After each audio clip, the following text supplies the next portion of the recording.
This is Dean Tedder from the Two Party Podcast. We are here with Lindsey Guns. We're here to talk about, of all things, guns. And we're going to talk about the 2A, the Second Amendment. I'd like to discuss the things that are going on in the world today. But first, I want to introduce Lindsey Guns. And she's going to tell you a little bit about herself and tell you about her certifications and what she does in the industry. Go ahead, Lindsey. Hey everybody, so my name is Lindsey Guns. I have been an NRA certified instructor for 5+ years now. Currently doing concealed weapons classes and personal private instruction in the range at a local range here in Sarasota. Excellent. So you're in obviously Sarasota, Florida, just for our audience. I'm in Tulsa, Oklahoma. I grew up in Florida. I grew up all over the place, but Florida is what I call home, always has been. Tampa, Miami, Palm Harbor, Clearwater area has always been my home. You basically, on Facebook, we became friends. I know a few people you know. I grew up kind of in the Palm Harbor area, but I know just a lot of people, just mutual friends. And I've always been a big gun advocate. My father raised me that way. We hunted. My mom was a single mother for many years before I met my dad, and so we had neighbors that used to take us hunting for my mom while she was at work and stuff. So I've always been around guns, always had a love for guns and hunting, and just always enjoyed the responsible side of guns. I mean, it's literally.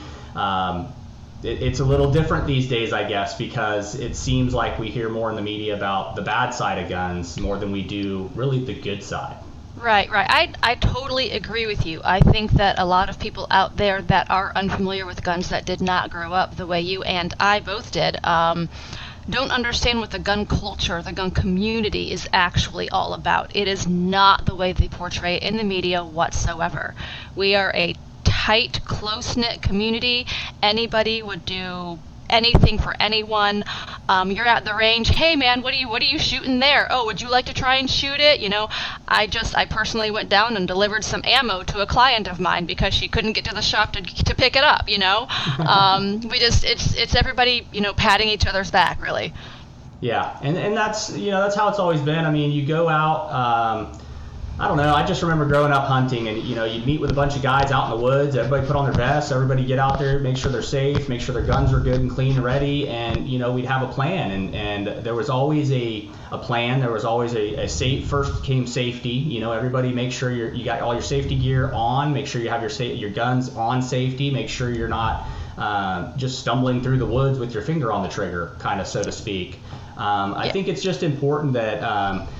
One of the things I was going to bring up is in Oklahoma here, we just started the constitutional carry. So what they have here now is they've done away with, you basically can open carry here. They've done away with what I find is kind of sad. They've done away with the only time you have to do classes now is if you personally want to carry in your car or transport. So you can open carry in the state of Oklahoma, which to me is okay. It's great. But you don't have to take any safety courses. And unfortunately, that's even for first timers now. So if a person wants to go get a gun for the first time, they now in Oklahoma, I know every state's different, but in Oklahoma, as long as you're 21 and up, you are allowed to go get a gun with no safety courses. And that's scary to me, frankly. That's scary to me. Right. Well, because we get it. We understand it. Because you're not just going to pick up a gun and know what to do with it. There's Correct. Training that comes along with that. Yes. The first thing that I go over in my concealed class is lesson number 1, safety rules. How do we prevent negligent discharges? And I do call them negligent because accidental means they spontaneously combust, and guns just don't do that. No. You've done something to that gun to make a discharge, and that's negligence on your part. But carrying without any training, here's my issue with that. If you are in a safety situation and you're needing to use that weapon now in public to defend yourself, I hope I'm not standing next to the bad guy when you shoot. Correct. Because you've had no training. Yeah. We don't know that you know how to handle that weapon. That's the scary part to me, and I've been around them long enough. I've shot enough guns, and I've been through a lot of things. I boxed in my life. I did a lot of crazy things. I've butted heads with bad guys and good guys, and just been a crazy guy. But at the end of the day, I don't want to be in a society where it's okay to go get a gun, purchase the gun, put it on your hip, and walk around in public, and an incident comes up, or let's just say a criminal's on the run and sees that open carry gun and goes for it. And you have somebody who's maybe not as, and I'm not boasting on myself, I'm not a super badass, but I don't want somebody to go run up, grab a gun from someone who is not trained in self-defense or how to protect that weapon on their hip. Right. And then that become a scene where we have a mass shooting in the middle of a parking lot because someone just carried a gun and was not aware of how to handle themselves, how to protect that weapon on their hip. Let alone, like you said, if you're standing by the bad guy and someone without training is shooting and they're not able to lock into a target or even have a little bit of restraint on the trigger, they shoot before thinking. It's just a situation. It's a disaster. Absolutely. I mean, I personally would not open carry myself. I would never. Well, right. So we think a lot the same ways about this. I would never open carry. In that situation, like you said, you have to be aware of your surroundings. One of my advantages in a situation, if someone is coming to attack me or a loved one, is that they don't know I have a weapon with me. Okay? Yep. If they see that weapon sitting on your hip and they have come in to rob the convenience store that you're in, you are the only person in that convenience store that they know of at the time can fight back. You're target number one. Correct. And as far as open carrying, I mean, I know that the police open carry. We're not all cops. Correct. But they've been trained in that. They're many hours. That's what people don't understand is there's so many hours that go into it before they even become an officer. Their open carry holsters have such retention on them. I mean, they're like a 3-step holster to even get that gun out of the holster. Everybody else, civilians, we don't have those same holsters. We don't have that same training on weapons retention. I mean, I can train you guys on weapons retention. I know what to do, but again, you're saying they don't need the training, and that's where there is discord. I'm all for gun rights. I'm not trying to take gun rights away from people whatsoever, but I think that the safety in carrying needs to be reinforced. I agree, and I think it's only smart. It's just an intelligent, people talk about gun rights, gun safety, and this and that, and I really just think training in general, it shouldn't even be on the board for discussion. I think it should just be across the board, state to state. Everybody should be trained in a firearm for a minimum amount of hours on the range as well as in the classroom. Right. And so that's what I tell people. As far as what I do, my concealed weapons class is also a basic fundamentals class. Okay, we go over the safety rules. We go over, how we do our grip, how we do our sight picture, how we're actually going to use the gun, so that we are accurate. And then I really recommend them coming in for private lessons. And in between them coming in for the concealed weapons class and applying for that permit, as that permit, they're having their background check and everything done, and it's being mailed back to them, I really recommend them finding a gun that they like, practicing with a gun that they like, getting to know that gun before that concealed carry permit shows up in their mailbox and they strap it to their body. Correct.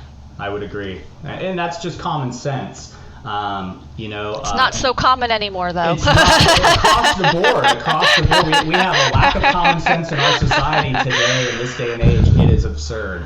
But it makes sense. I mean, you're putting all the safety measures in place before the person even has the gun in public, and that makes sense to me. Protecting your home, having a firearm in your home to protect your family, and you're in the middle of going through these courses. It's not only proactive, but you're still able to defend your home, but you're not in public with it, waving it around at people, or have the potential of, as we discussed, if you're open carry, you're a target.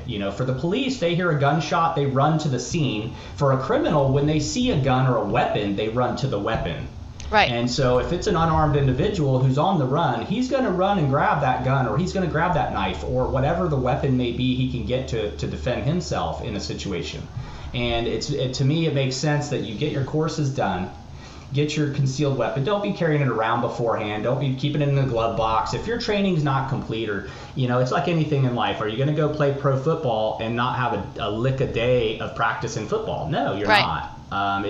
You're protecting your own life, But the biggest thing to remember, I think, in all of gun use and possession is knowing that you're protecting not just your life, but you're protecting the lives around you by having proper training. Right.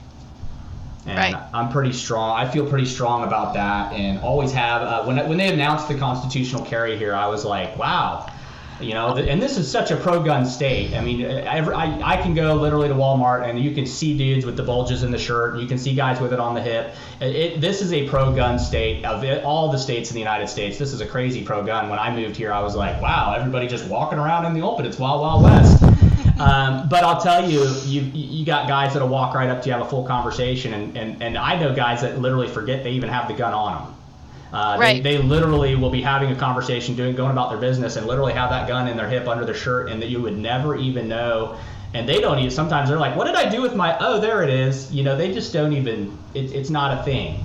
Well, I think that when you get to that point, when you've been carrying for so long, like I tell people, when you've been carrying for as long as well, I know I have, you just get used to that feeling of it being there. It's almost an extension of who you are. I'm an inside the waistband carrier, and I just am so used to that feeling of a little extra tension right on my right back hip, that when it's not there, it feels weird. You're missing something. Right. Where's my cell phone at? I lost my phone. Yeah. I lost my gun. Right, exactly.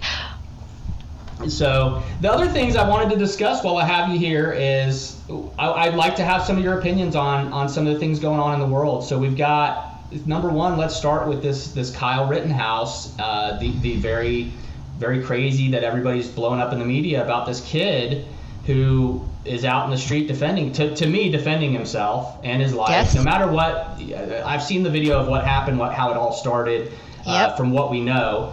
But what is your opinion on that situation with that kid? Do you believe that was self-defense and rightful justification in his shootings?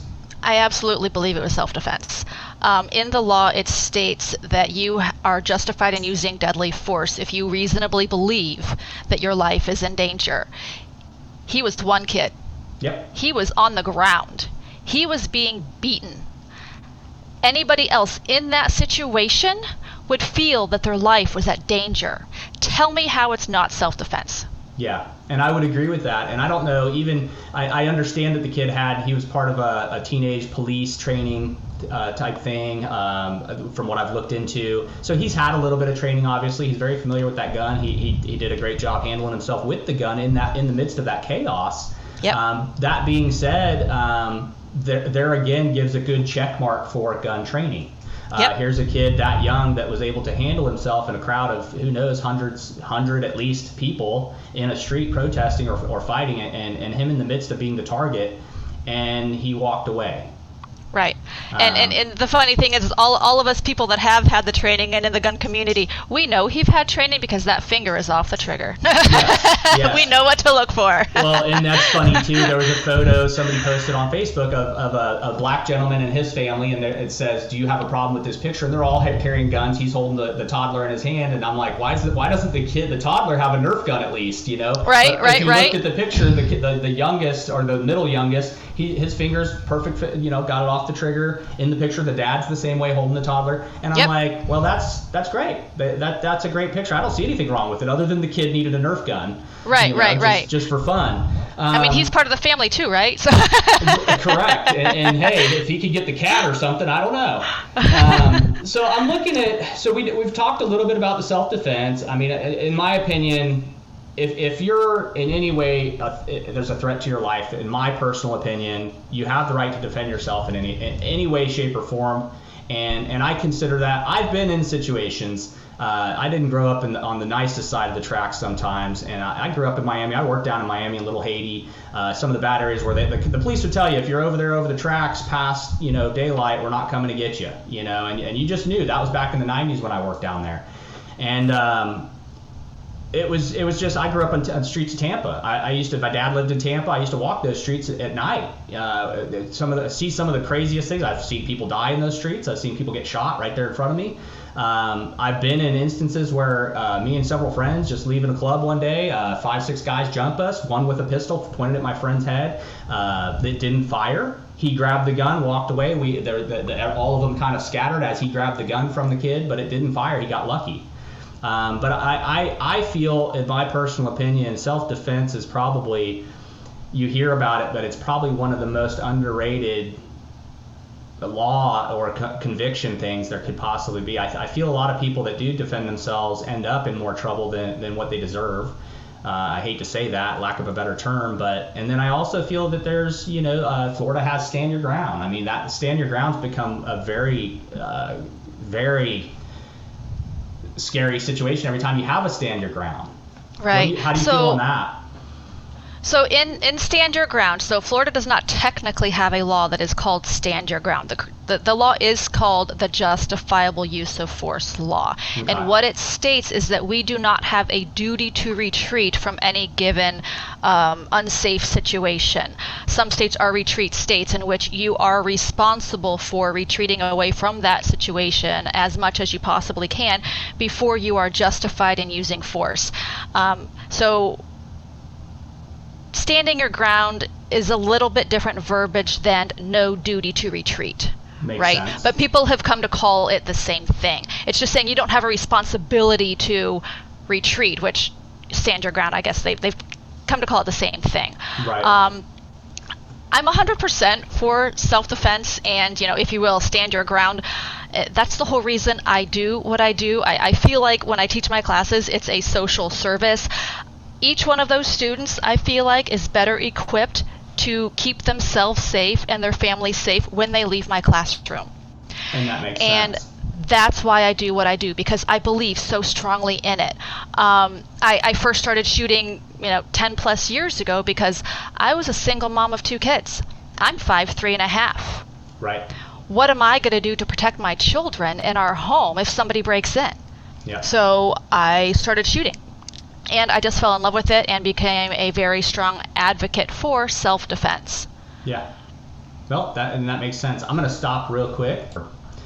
That makes total sense. Obviously, I'm sure a lot of people get into it for probably the same reason. Single mother, you want to make sure you can defend your family. My mom was a single mother. My mom was an amazing woman.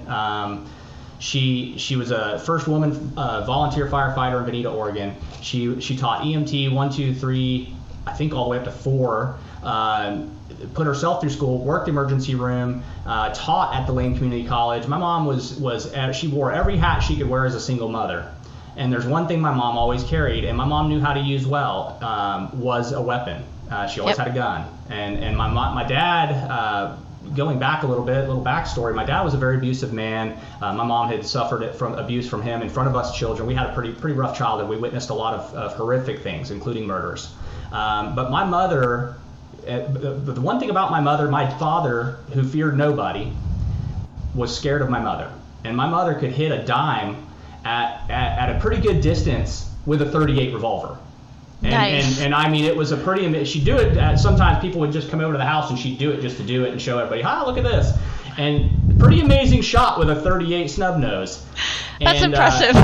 Yes, and she'd nail it every time. And my dad, that was one thing that my dad was very fearful of her. He knew, the abuse ain't going to go very long, and she did finally get us away. And it was kind of a horrific situation, but I guess we'll save that for another episode. But a lot of people do get into the self-defense side of things. And I'm very thankful that my mother, when we got away from my father, my mother did not keep us from guns or keep us and make it to where the gun was the enemy, the gun was the bad guy. Right. What you witnessed with your father is that's horrific. You should never use a gun again. I'm thankful she never was that parent. I'm glad that she was like, there's a time and place to use a gun. There's a time and place to have a gun.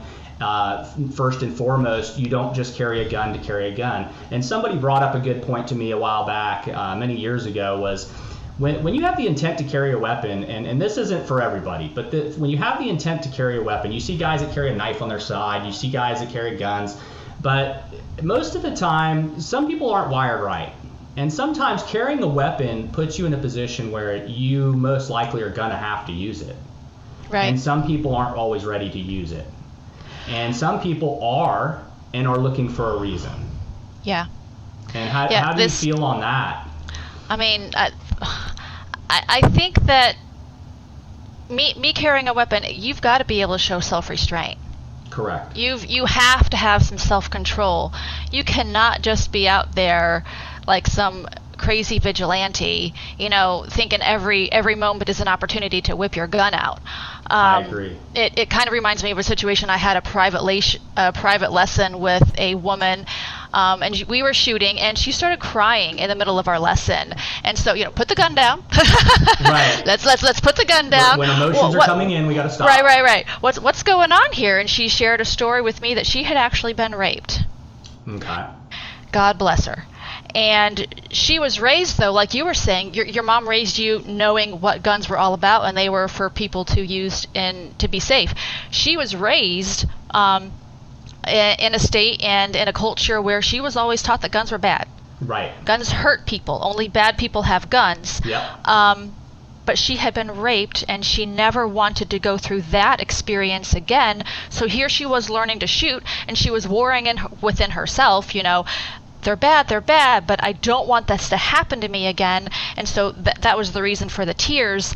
And she explained that to me. I raised my hands up to her for a high five, and she kind of looked at me funny. And I was like, you had two choices in that situation. You can be a victim the rest of your life, or you can fight back. And Yes. this is you fighting back, and that takes strength, and I'm so proud of you. That's an awesome story. A lot of time, a woman came to me for a class because her son's home had been broken into, and he had a new wife and a new baby, and he had to shoot and kill the home invader to keep his family safe. And to her, that was just too close for home, so she came in for training herself.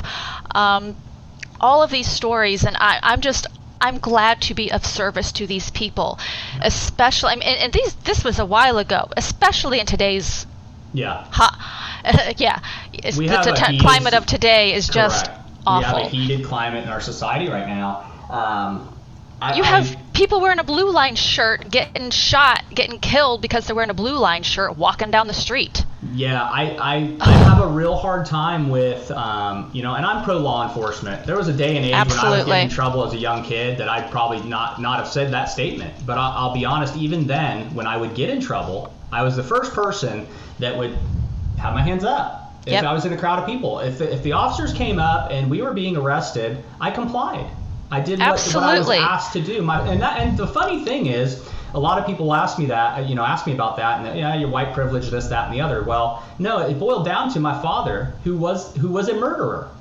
My own father taught me that when the police catch you in the act or are there to arrest you, you surrender. Now, this is because bad things can happen if you don't. Correct. And this is a man who held me and my brothers and sisters at gunpoint and had a police shootout with the police when we were young. That was my last memory of my dad before my mom and dad divorced. Was my dad literally putting us up as a shield and having a full shootout with the police department until he ran out of ammo, is the way they caught him.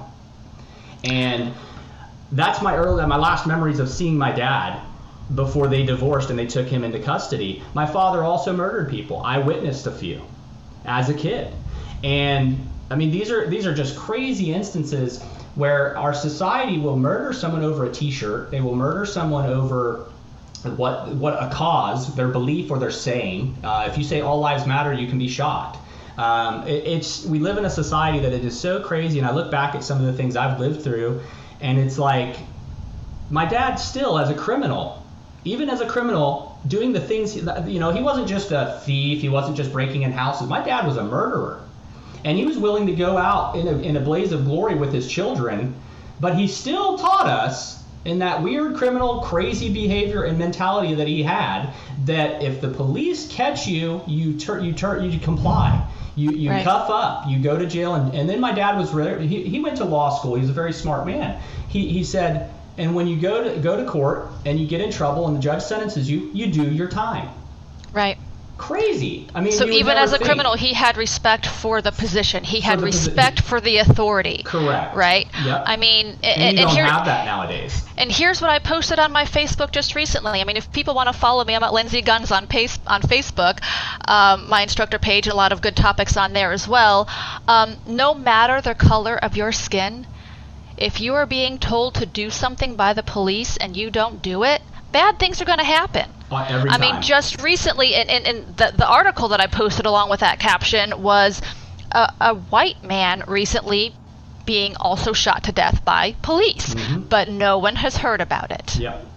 Because he was not doing what the police were telling him to do. He was running down the road, and he had a weapon, and he was turning his weapon, and he was shot and killed. Because you play stupid games, you win stupid prizes. And that's a fact. I 100% agree with that. I have never, and I've witnessed a lot of crazy, I mean, just touching on the things I have, but I've witnessed so many crazy things in my life, and I've had friends shot that did not comply. Right in front of me. Had an officer pull a shotgun on one of my friends, Eric, this was back in high school, blew his brains out.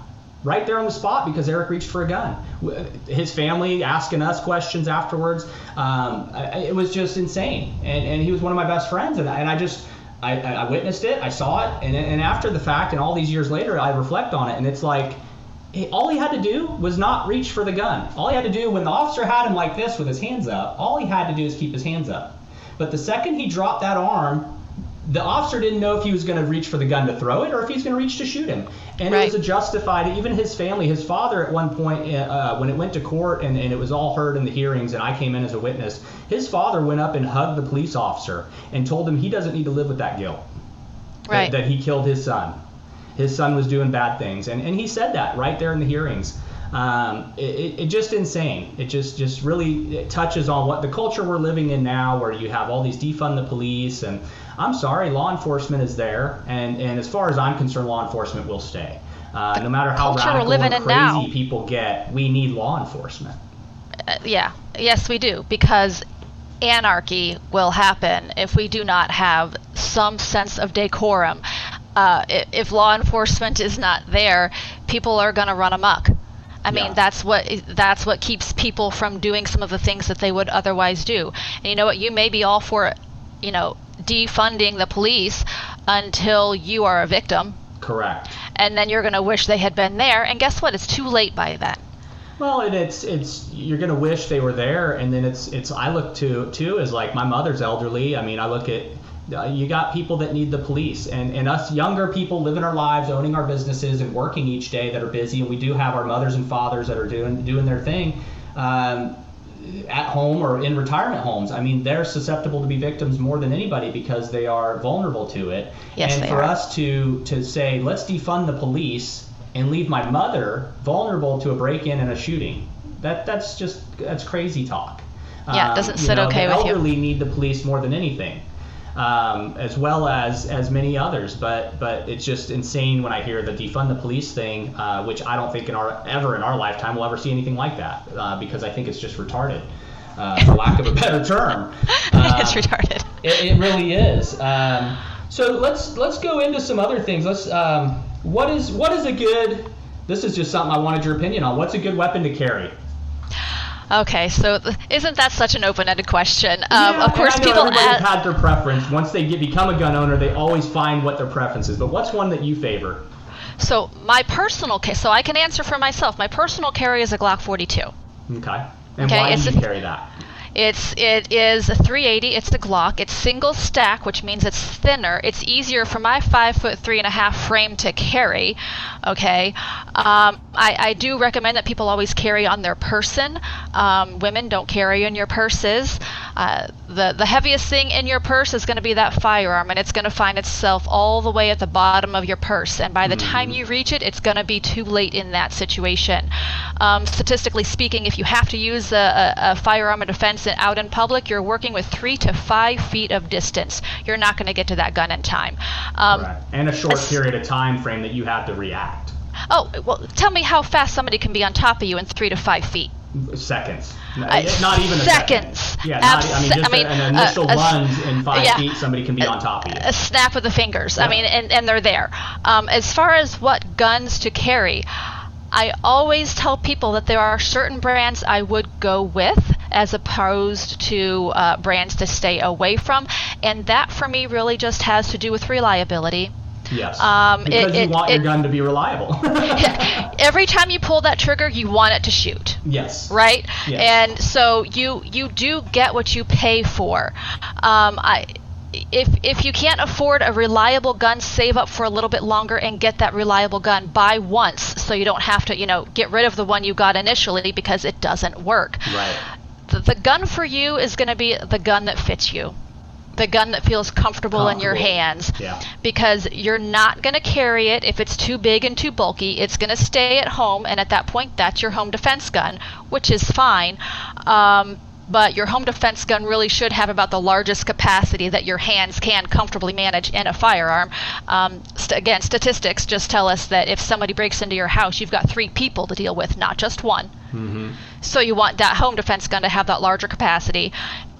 You really want a gun that feels comfortable in your hand, because if it feels comfortable, you're going to take it to the range to shoot it more often, which means you're going to be more comfortable and confident in your ability to use your firearm. You're going to be more accurate with your firearm. Just don't buy the ones that have poor reliability. So don't order one off of Wish. Oh, dear God. Can you imagine? You end up getting a rubber band gun in the mail. Yeah. So I would agree. That's one of those things. There's a lot of things in life you shouldn't skimp on. Toilet paper is one of them. Firearm is another one. Absolutely. We should definitely not skimp on our toilet paper, and we definitely should never skimp on something that's going to save our lives. Right. Well, that's why if you don't have the money now, save a little bit longer, because what is your life worth to you? Yeah, I'd rather that wear is the price you're putting on than to have a firearm that's not going to shoot when I need it to. Right. That makes exactly. sense. So, as far as manufacturers, there are better manufacturers out there. There's Glock, there's Springfield, Smith & Wesson, there's Walther, Sig Sauer, which they kind of hold my heart. And people will find when they start getting into this, they do have brands that they like. But those are some really good, reliable brands out there. Excellent. Yeah, SIGs have always been number one. Glocks have been around forever. Springfields are great guns. I tend to favor the SIGs. Those are kind of ones I always lean towards. How do you feel about these riots? How do you feel? I was just reading. I got the statistics here. We got $8 billion in damage, 1,000 police injured across the nation, 36 people dead, as related to these riots or protests. How do you feel about that? The peaceful protests. Yes. Where do we go with that? It is not about social injustice. Not anymore. This is destruction for destruction's sake. Mm-hmm. Okay, you're not robbing the shoe store for social justice. And it's not helping your neighbor or community. Absolutely. Mm-hmm. It's awful. And I think this is why a lot of people are starting to arm themselves more. It has not found its way down to my state yet. It has not been in your state that I know of. But guess what? In our states, people have guns. Yeah, we had a little temporary issue here when it first started in Tulsa, and Tulsa police and the new police chief, who I love, they put the fire out real quick. They came in and they had the National Guard show up because they didn't have a real plan, and these kids kept scattering and moving. And they worked till about 2 or 3 in the morning, if I remember correctly, and they pushed them into an area where there was not any civilians that could be hurt. And they kind of circled them and quarantined them into one area, and they said, look, you're going to disperse or we're going to arrest you. And then slowly they started breaking up and going away because they realized they're not going to let them burn businesses here. And why aren't these other cities doing that? What are they thinking? And then they want the government to pay for the damages done to their city when they didn't control it themselves. I don't understand the mindset. I lean toward, in most cities and states, when you want to do a rally or a protest, you have to pull a permit with the city or at least notify. I feel like whoever the organizers are, these organizations, whether it's Black Lives Matter, Antifa, whoever it may be, I feel like the organization and or the entity that pulled the permit to do the protest is the one that should be held accountable. And by accountable, I don't just mean by how much money was spent destroying a city. I mean they should do jail time if their organization's going to go into a city and destroy it. And I feel like that's more an ends to a means type of thing, but I feel like they should be held fully accountable. And I don't think the federal government and me, you, the taxpayer, should foot the bill for watching a city like, let's say, Portland be destroyed for over 100 days. I grew up out there for a while. I lived in Springfield and Eugene, Oregon, and from 5 to 15. And I just was out there about 8 years ago. I lived out there for a little bit. And there's no way I would go back to living in an area where my leadership of my community, my state, is going to allow 100 days of, let's say I had a business in the middle of downtown Portland, they're going to allow 100 days of my business being disrupted and my revenue for my family being disrupted in order to make a point that they are a liberal or a civil rights leader in the United States. That is not what I signed up for. That would not be why I voted my governor in. If anything, it would be to help support my business. Scary. It's scary. Yeah, absolutely. And I agree. And I know a lot of people talk about, well, where's the president? What's he doing in this? Well, he's trying everything he can, but let's be real. With politics, we're in an election year. Is he going to go in there full force and really clean these people out and make it a big issue? No, he's not going to right now. And his hands are tied. And if he did, that's what they want him to do. If he did. Because can you imagine the outcry if he did? Oh, it would be immediate removal. They would immediately, It wouldn't even be about an impeachment hearing. They would find a way to yank him out of the White House and have him put in a federal prison. Absolutely, because he's being too extreme. And yeah, I can't. You know what? I feel like he is sitting, in my opinion, he is sitting back. He is waiting for this election to happen. Once he is elected back into office for his second term, that's all he's waiting for. Yeah, and I do. Once he's back in office, it's going to be contained, because then he's going to go in, and do what he wants to do. He has offered help to these cities and has been denied. Yep. They have denied his offer, and that's just asinine to me. Yep. I have a lot of things I try to be very even keel when it comes to politics, and I try, but it's getting so hard. It is so hard. It's getting so hard. When you have the vice president nominee, Kamala Harris, stepping up and doing an interview the other day and literally saying these protests are not going to stop now, they're not going to stop till after the election, no matter who's elected. So, in other words, what we have to look forward to, whether Trump's in or she's in, and Biden, what we have to look forward to is more of this. And she's saying it will not stop.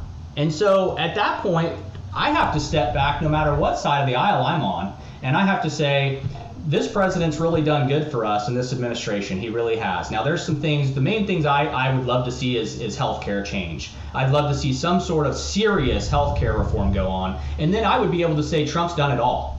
Right. Because that's really the one topic I feel that I know his hands have been tied with a lot of the Obama restrictions and things they put on it when they made it. But I feel like healthcare would be a huge issue if he covered that and got reform on it, a reform that worked for everyone.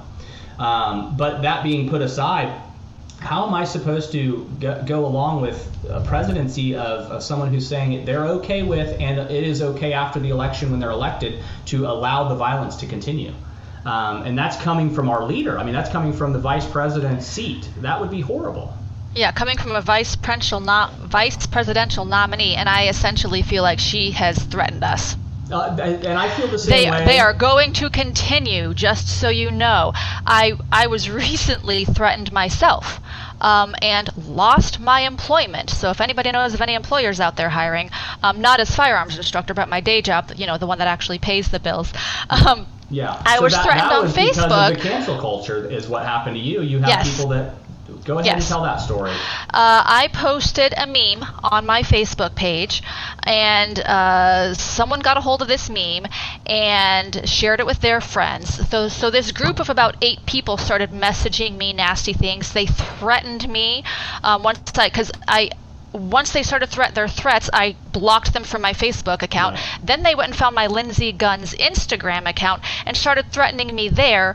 They told me that this was just a warning that more people are coming. This is not a moment. This is a movement. I wanted to respond to them and say, bring your movement to my doorstep and we'll handle it the way I'd like to handle it. Get out from behind your keyboard, right, and we'll handle this like men or women. Right?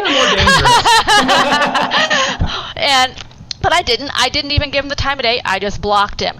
They took this same meme and they sent it to my company that I worked for, told me to have fun standing in the unemployment line with my white privilege. And I was essentially fired from my job because the owner of that company is super liberal, and I had, Trump 2020 as a banner on my Facebook profile picture. Right. So I am currently looking for employment, but you know what? They do that to try and shut you up. It is, and it's what we hear as the cancel culture. It's Exactly. If you don't agree with us and you're not going to comply with us, we're going to go ahead and shut you down. Look, I am no Tucker Carlson, okay? Right. But they're trying to do the same thing to him. Correct. Shut up, Tucker, shut up, or else we're going to come to your house and threaten your family.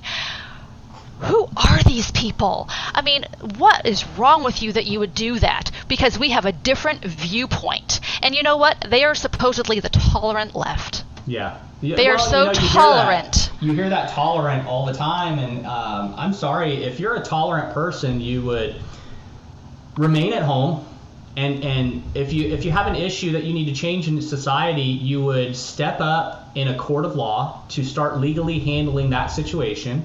You would, if you have a problem with an institution or the way a state or law is ran, what do? You go to your state legislators and you start pushing to lobby for a change in that law, or a change Right. to implore a new law. Or better yet, why not these people step up at the local level and start taking city council seats? Go ahead and start getting put into these seats if you want to make these changes you need. And then at that point, step up to the legislative level in the Senate and the Congress in your local state. And then if you really get good at it, go ahead and step up to the federal level. But as much as I say that, it scares me that they would do it, because they Right. would be stuck with their laws being implemented. However, when you hear these people in the street and they're destroying cities and they're doing everything they're doing, and the cancel culture, trying to get people fired like you, just trying to smear them in the mud because they don't agree with what you live by, and at the same time you won't fall into their line and Right. agree with them, so they're going to just ruin your life. As far as I'm concerned, horrible. Yeah. There has to be a level of accountability to say, an employer should be held accountable for firing people for that reason, or for any reason. And I know there is legal recourse for that, but it's just absurd that anybody would fire a good employee for any reason other than a job performance. So Right. And unless so your job performance is bad, you shouldn't fire someone because of their belief. If I'm working for a Democrat or a liberal, I own a construction business. I do a ton of work for people. One of our clients is a lady who is a Senate seat holder here, and she is a Democrat, and she needed a complete backyard outdoor space redone. The first thing we discussed was, I'm a Republican, she's a Democrat, and she talked about her point of view and what she's trying to do to change, and made sure I understood and heard her, and I did. And I explained to her that I disagree with a lot of it, and I'm willing to do the best work of my ability on her project. It has Right. nothing to do with politics. I Right. would not go and ruin her work or her job or her project, not just to make my company look bad, but I would not go do that because of her beliefs. I would never go work on a client's house and say, well, this silly Democrat, I'm going to show them, and go do something bad to them. I would never break a contract with a client for that reason. Right. It's sad to see this cancel culture become what it is. And essentially that's what I said upon my termination. I said, remember back in the days where people didn't get fired for anything except for lack of job performance? Correct. I was fired for something that had zero to do with my on-the-job performance or ability. This is on my personal Facebook page. Yep, which should have nothing toward your work performance.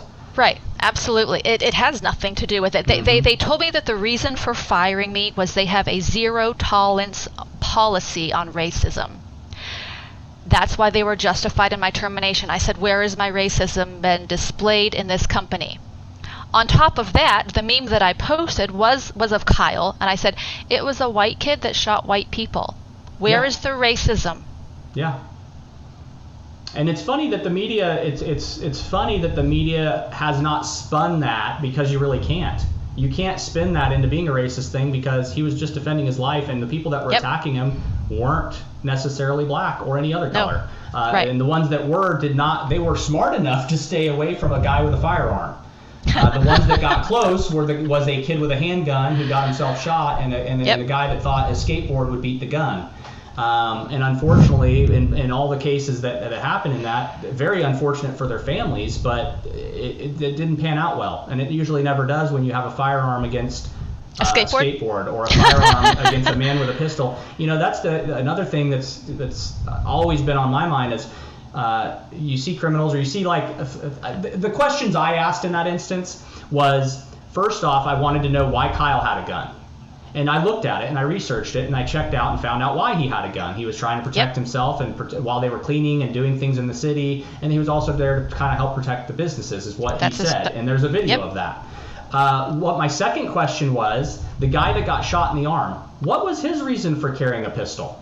Right. And nobody asked that. Nobody in the media asked that. Nobody looked into that. But why was this kid carrying a gun? And then my third thing was, if I'm carrying a gun and I'm the guy that got shot in the arm, if I don't have for lack of a better term, the balls to pull that gun on a kid that I'm feeling whatever emotions are going on, if I'm going to pull that pistol on this kid with a rifle that's getting attacked, and I'm one of the attackers, but I don't have the balls to pull the trigger.